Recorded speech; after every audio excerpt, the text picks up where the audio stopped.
Welcome back once again. आज मैं आपके लिए क्लास 6 का एनसीईआरटी हमारी पृथ्वी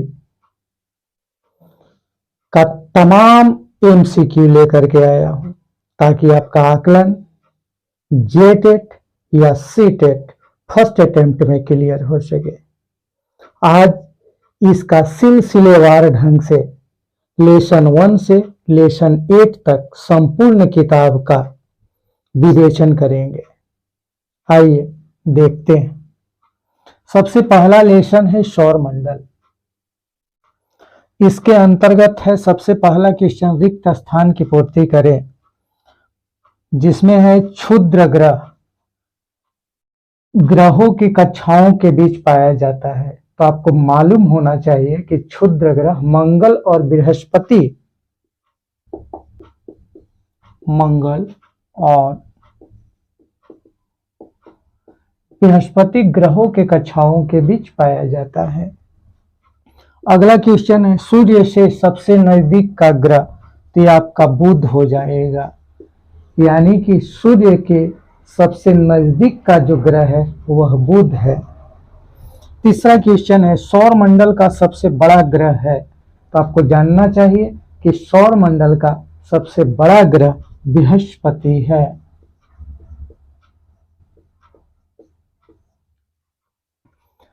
चौथा जो है ध्रुव तारा से हमें दिशा का पता चलता है, तो आपको पता होगा कि ध्रुव तारा उत्तर दिशा का संकेत देते हैं, यानी वह ध्रुव तारा उत्तर में दिखाई पड़ते हैं। इस किताब का पूरा विवेचन करने जा रहा हूं, आप बने रहेंगे।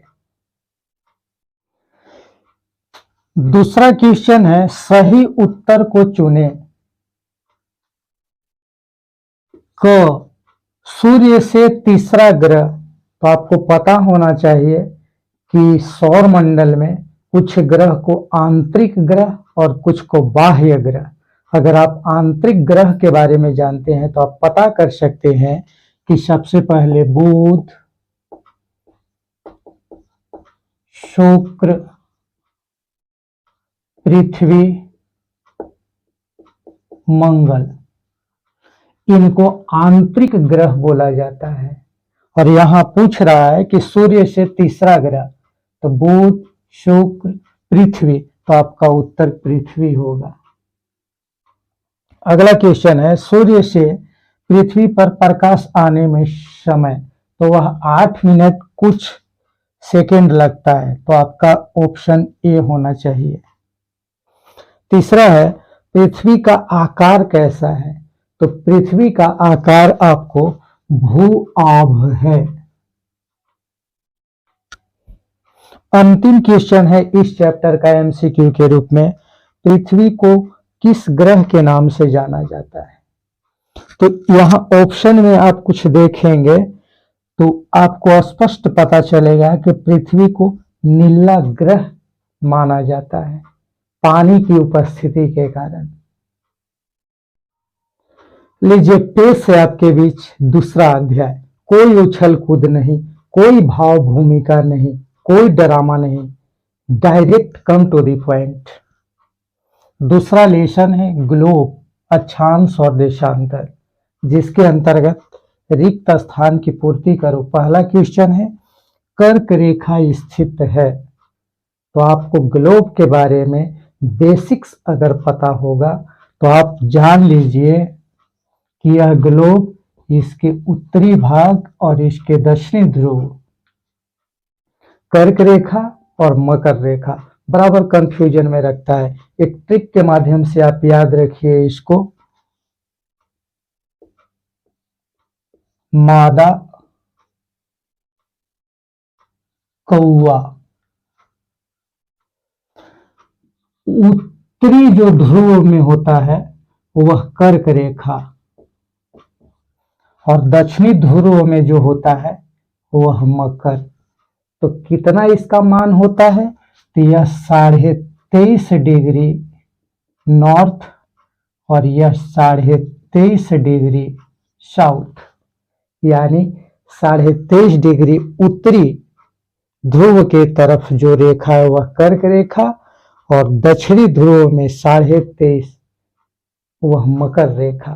तो आपका कंफ्यूजन दूर कर दिया हूं मैं। तो कर्क रेखा 23.5 डिग्री नॉर्थ पर स्थित है। प्रधान यामयोत्तर है। तो प्रधान यामयोत्तर आपको जानना चाहिए कि कहते किसको है।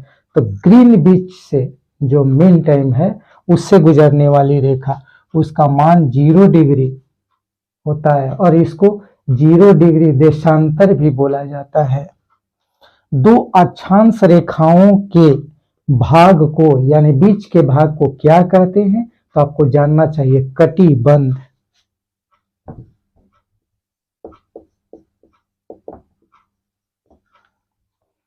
भारतीय मानक देशांतर रेखा शहर से गुजरती है, तो उत्तर प्रदेश के मिर्जापुर।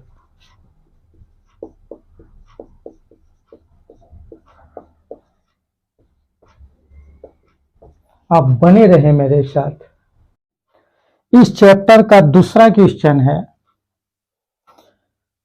उसके अंतर्गत पहला, भारतीय मानक यामयोत्तर का मान कितना है। तो आपको जानना चाहिए 82.5 डिग्री ईस्ट यानी पूरब, 82.5 डिग्री ईस्ट। कर्क और मकर रेखा के बीच कौन सा कटिबंध होता है, तो उष्ण कटिबंध।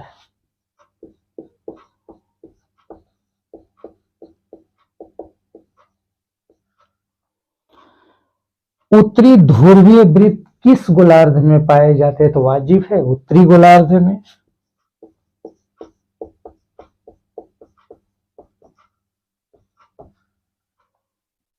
अगला क्वेश्चन है एमसीक्यू के रूप में, इस चैप्टर का अंतिम क्वेश्चन है, रांची से गुजरने वाली अक्षांश रेखा। तो आपको पता है और सर्वविदित है कि कर्क रेखा गुजरती है।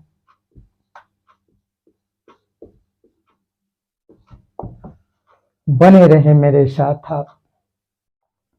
लीजिए पेश है लेसन थर्ड, जिसके अंतर्गत हम लोग पढ़ेंगे पृथ्वी की गतियां। इसका टॉप मोस्ट एमसीक्यू मैं आपके सामने रखने जा रहा हूं।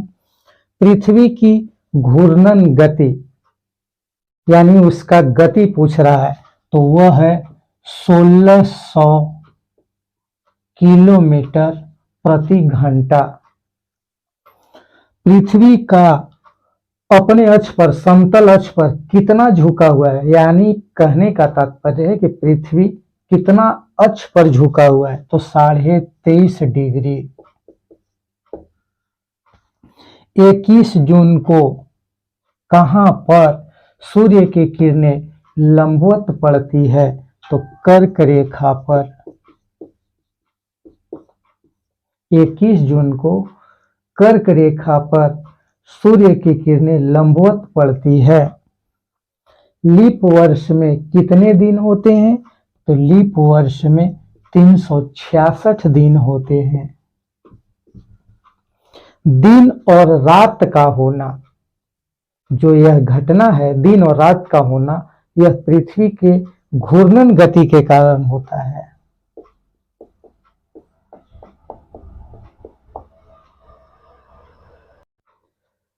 पेश है लेसन 4, जिसके अंतर्गत हम लोग वर्णन करेंगे मानचित्र का।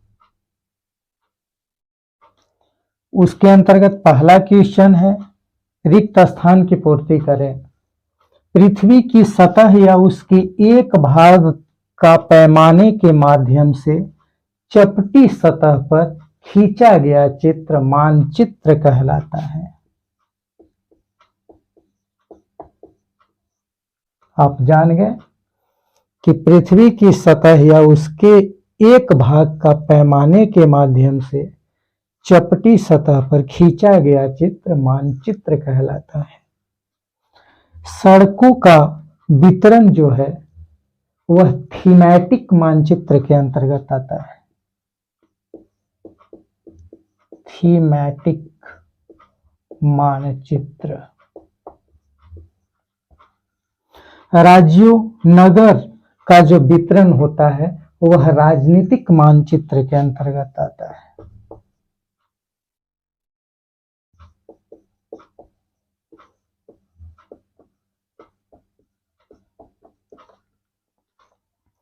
स्थल की वास्तविक दूरी तथा मानचित्र पर दिखाई गई दूरी के अनुपात को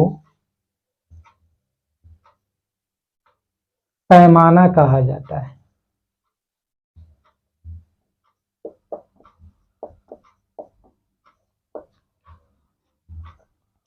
अगला क्वेश्चन है, कच्चे नक्शे या रेखा चित्र को खाका कहा जाता है। यह बिना किसी पैमाना का बनता है। लेसन 4 का दूसरा खंड में जो पहला क्वेश्चन है, पठारों को दर्शाने वाले मानचित्र को भौतिक मानचित्र कहा जाता है।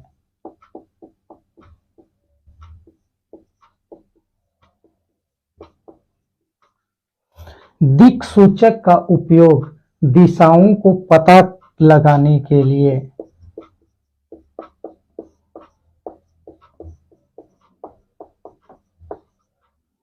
पैमाना आवश्यक है। किसके लिए? तो मानचित्र के लिए।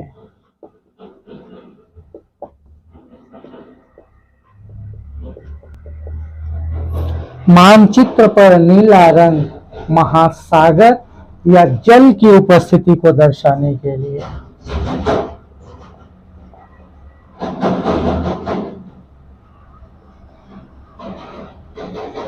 वीडियो बहुत लंबा हो जाएगा, इसका दूसरा पार्ट आने का आप इंतजार कीजिए, बहुत जल्द मिल जाएगा।